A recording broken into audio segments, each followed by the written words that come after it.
Hello दोस्तों, आज हम बात करने वाले हैं फ्रांस के बारे में। फ्रांस में पिछले 4-5 दिनों से बहुत बड़े स्केल पर पब्लिक राइट्स हो रहे हैं। वहाँ पर पब्लिक प्रॉपर्टी जलाई जा रही है, नॉर्मली जैसे हर राइट्स में होते हैं। तो ऐसा क्या रीज़न है, इसके पीछे क्या कॉजेज़ हैं जिसके वजह से फ्रांस की आज ये कंडीशन हो गई है, आज ये हालत हो गई। आइए जानने की कोशिश करते हैं। सबसे पहले ये जानते हैं कि इसका इमीडिएट कॉज क्या है। जो मेन कॉज है उसके ऊपर बाद में जाते हैं। सबसे पहले जानते हैं कि ये जो स्पार्क है, जो इमीडिएट कॉज है वो क्या है। फ्रांस में एक 17 साल का निहाल नाम का एक लड़का है जो कि अल्जीरियन इमिग्रेंट है। अब वो एक कार को ड्राइव कर रहा था। अब वो ऑब्वियसली 17 ईयर्स का है, तो ऑब्वियसली उसके पास लाइसेंस तो नहीं था। अब फ्रेंच पुलिस को उसके ऊपर डाउट हुआ, इसलिए उन्होंने उसको रोकने की कोशिश की, लेकिन वो पुलिस के इंस्ट्रक्शंस को ना सुनते हुए, ओवर स्पीडिंग करते हुए, रेड लाइट को जंप करते हुए, बस लेन में ड्राइव करते हुए आगे जाने की कोशिश करने लगा। अब पुलिस को जब उसके ऊपर सस्पिशन हुआ तो उन्होंने उसको शूट कर दिया, जिसकी वजह से उसकी ऑन द स्पॉट डेथ हो गई। अब ये शूटिंग की जो वीडियो थी, ये बहुत बड़े स्केल पर सोशल मीडिया के ऊपर सर्कुलेट होना स्टार्ट हो गया। जब ये सर्कुलेट होना स्टार्ट हुआ तो जितने इमिग्रेंट पॉपुलेशन थे, अरब इमिग्रेंट पॉपुलेशन थे, वो लोग सड़कों पर आ गए। उनका ये कहना था कि ये सेलेक्टिव टारगेटिंग है और ये 13th डेथ है जो कि ट्रैफिक वायलेशन के लिए किसी इमिग्रेंट को मारा गया है। अब आपके दिमाग में क्वेश्चन आएगा कि भाई ट्रैफिक वायलेशन के लिए तो आप चालान भेजते हैं, आप मार क्यों रहे हैं लोगों को। इसके पीछे 2016 में चलते हैं। 2016 में एक इंसिडेंट हुआ था जिसमें एक टूनिशियन ड्राइवर जो था पेरिस में लोगों के ऊपर ये एक टेरर अटैक ही था, जिस लोगों के ऊपर उसने ट्रक चलाता हुआ चला गया, जिसकी वजह से वहाँ पर 86 लोगों की डेथ हो गई थी।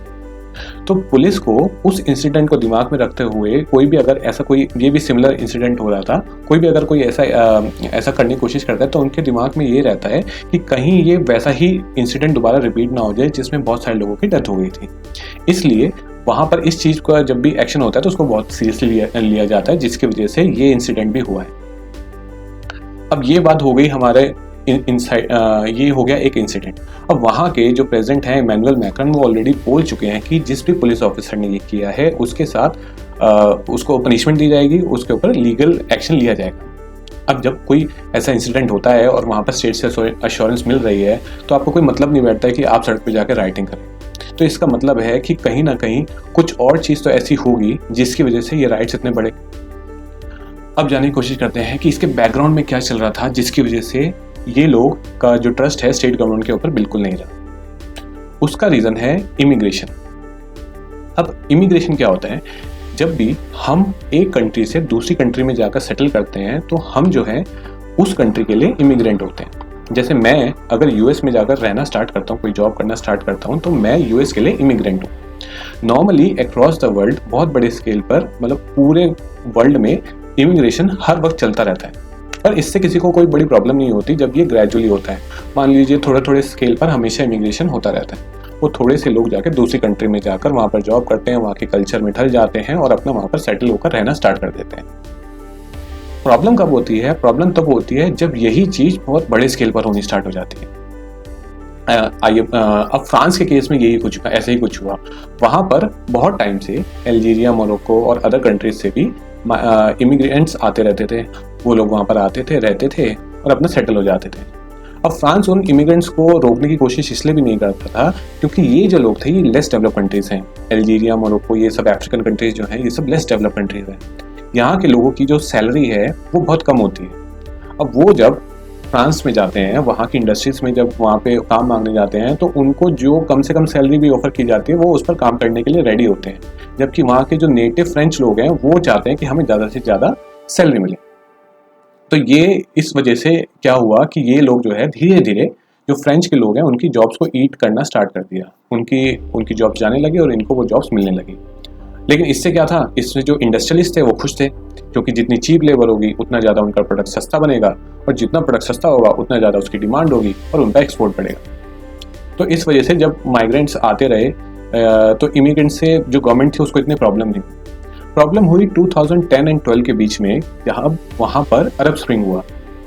अरब स्प्रिंग ये था कि वहाँ के जो हमारे अरब्स के नेशंस हैं, जैसे कि आपका सऊदी अरेबिया हो गया, टूनिशिया हो गया, लीबिया, ईरान, इराक, इनके अंदर लोगों ने प्रोटेस्ट करना स्टार्ट किया अपने ऑटोक्रेटिक रूलर्स के अगेंस्ट, जिसकी वजह से उन कंट्रीज़ के अंदर बहुत ज़्यादा इंस्टेबिलिटी स्टार्ट हो गई।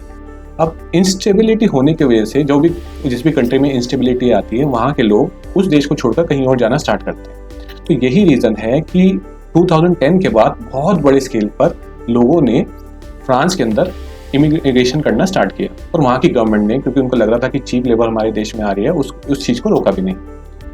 अब वो जो स्केल है इनका इमिग्रेंट्स का, वो इतना ज़्यादा बढ़ गया कि आज की डेट में 10% of the population of France जो है वो इमिग्रेंट्स की है। एडिशनली जब ये कोई इमिग्रेंट जाता है तो वो ऐसी जगह जाना चाहेगा जहाँ पर उसको जॉब्स मिले। अब जॉब्स उसको कहाँ मिलेंगी? सिटीज़ में। तो ये लोग ज़्यादातर सिटीज़ में जाकर रहना स्टार्ट किया, जिसके वजह से on an average across France जो सिटीज़ हैं उनमें इनकी पॉपुलेशन 20% तक पहुँच गई। अब 20% पॉपुलेशन है और ये चीप लेबर देने के लिए तैयार हैं, तो नेटिव फ्रेंच लोगों की जॉब्स जानी स्टार्ट हो गई, जिसकी वजह से दो कम्युनिटीज़ आपस में कॉन्फ्लिक्ट में आ गई।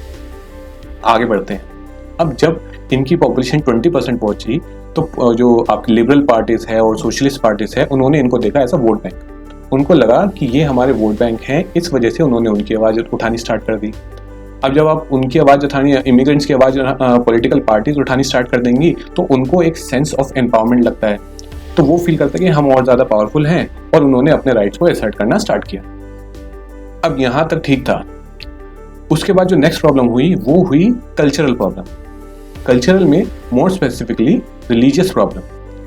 फ्रांस की जो सोसाइटी है वो एक एक्सट्रीमली सेक्युलर सोसाइटी है, मतलब एब्सोल्यूट सेक्युलरिज्म वहाँ पे फॉलो किया जाता है। मतलब पब्लिक में आप अपना टीका लगा के स्कूल नहीं जा सकते, टर्बन बांध के स्कूल नहीं जा सकते, बुर्का पहन के स्कूल नहीं जा सकते, इवन ये बांध के मैं स्कूल में नहीं जा सकता। तो इस टाइप की वहाँ पे सोसाइटी है। और ये जो लोग थे, जो इमिग्रेंट्स थे, ये कौन सी सोसाइटी से आए थे? ये आए थे अल्जीरिया से या मोरक्को से, जहाँ पर थियोक्रेटिक नेशन थे। थियोक्रेटिक मतलब जो रिलीजन्स को सबसे ऊपर मानने वाले लोग थे, उन नेशन से आए थे। अब इनके बीच में हो गया cultural clash, religious clash start हो गए। अब इसी का रीज़न था कि जो वहाँ पर था, अब कुछ टेरर अटैक्स होने स्टार्ट हुए। अब उसके पीछे क्या रीज़न है? क्योंकि फ्रांस में, जैसे कि एक चार्ली हेब्डो का इंसिडेंट मैं बताता हूँ, वहाँ पर फ्रांस के अंदर फ्रीडम ऑफ स्पीच को एब्सोल्यूट माना जाता है, मतलब अब वो सबसे ऊपर है, राइट्स में सबसे ऊपर है। तो चार्ली हेब्डो ने एक प्रॉफेट मोहम्मद का एक कैरिकेचर बनाया, वो एक कार्टूनिस्ट था, तो उसने एक कैरिकेचर बनाया, एक कार्टून बनाया प्रॉफेट मोहम्मद का। अब ये जो लोग थे, जो कि इमिग्रेंट्स थे, इनको ये बात बहुत बुरी लगी, और ऊपर से जो टेररिस्ट ऑर्गेनाइजेशन थे उन्होंने इनको रेडिकलाइज करना स्टार्ट किया। अब जब ये रेडिकलाइज हो गए तो उन्होंने जाके उस पर्टिकुलर कार्टूनिस्ट को जान से मार दिया, उसको बिहेड कर दिया, सरकलम कर दिया। ऐसे ही कुछ जैसा मैंने अभी टूनिशियन ड्राइवर ने जो 86 लोगों की जिसमें डेथ हो गई थी, जिसमें उन्होंने ट्रक लोगों के ऊपर चढ़ा दिया था, तो ऐसे टेरर इंसिडेंट वहाँ पर होने स्टार्ट हुए। तो इनको ये लगा कि ये जो टेरर इंसिडेंट हो रहे हैं ये भी इमिग्रेंट्स की वजह से हो रहे हैं। तो उस वजह से जो नेटिव लोग थे उन्होंने इनको अपनी गवर्नमेंट से रिक्वेस्ट करना स्टार्ट किया कि इनको जल्दी से जल्दी बाहर निकालो, इनकी वजह से हमारी सोसाइटी में पीस खत्म हो रही है। तो ये मोटा मोटा रीज़न था जिसकी वजह से बहुत ज़्यादा जो दो कम्युनिटीज़ हैं आपस में कॉन्फ्लिक्ट में। अब इसमें चिंगारी का काम किया अब ये वाले निहाल वाले इंसिडेंट ने, जिसकी वजह से ये लोग जो हैं, ऑलरेडी इनको लग रहा था कि गवर्नमेंट हमारे अगेंस्ट काम करती है, इमिग्रेंट्स को लग रहा था कि गवर्नमेंट हमारे अगेंस्ट काम करती है, तो ये लोग सड़कों पे बहुत बड़े नंबर पे आकर आज की डेट में प्रोटेस्ट नहीं, राइट्स कर रहे हैं, और पब्लिक वायलेंस हो रही है वहाँ पे। अब कुछ लोग ये कहते हैं कि आज जो यूरोप है, वेस्टर्न यूरोप है और यूएस है, इसी की बनाई हुई प्रॉब्लम का आज जो है ये रिजल्ट है। वो कैसे? क्योंकि जो अरब स्प्रिंग हुआ था, ये मानना है अक्रॉस द इंटरनेशनल कम्युनिटी कि ये वेस्ट ने और वेस्टर्न यूरोप ने और हमारे यूएस का कराया हुआ इंसिडेंट था, जिसकी वजह से वहाँ पर इंस्टेबिलिटी फैली, क्योंकि इनको चाहिए था कि हमारे तेल के ऊपर कंट्रोल होना चाहिए। अब उन अरब नेशन में इंस्टेबिलिटी फैली तो वहाँ के लोग अलग अलग नेशंस में जाके सेटल होना स्टार्ट हुए। इसीलिए फ्रांस में बहुत बड़े नंबर में अल्जीरिया के जो लोग थे, मोरक्को के लोगों के, वो बहुत बड़े स्केल पर इमिग्रेशन हुआ, जिसका रीज़न है आज के ये प्रोटेस्ट। तो कुछ लोग ये कह रहे हैं कि यूएस और वेस्टर्न यूरोप की खड़ी हुई प्रॉब्लम का ही ये रिजल्ट है, और आज उन्हीं को मतलब जैसी करनी वैसा भरनी हो रही है। तो ये है मोटा मोटा हमारा इशू, किस वजह से फ्रांस में करंट प्रोटेस्ट हो रहे हैं, वहाँ पे स्टेट ऑफ इमरजेंसी लग गई है। और अब लेट्स सी फ्यूचर में इसको कैसे कंट्रोल किया जाएगा। वहाँ पे 45,000 पुलिसमैन जो हैं वो स्टेट ऑफ इमरजेंसी और इन प्रोटेस्ट को कंट्रोल करने के लिए अभी वहाँ पे डिप्लॉय किए गए हैं। अगर आपको और भी ऐसी इन्फॉर्मेटिव वीडियोस देखनी है तो do subscribe to my channel, और अगर आपको ये वीडियो अच्छी लगती है तो please like, share and subscribe. Till then, thank you.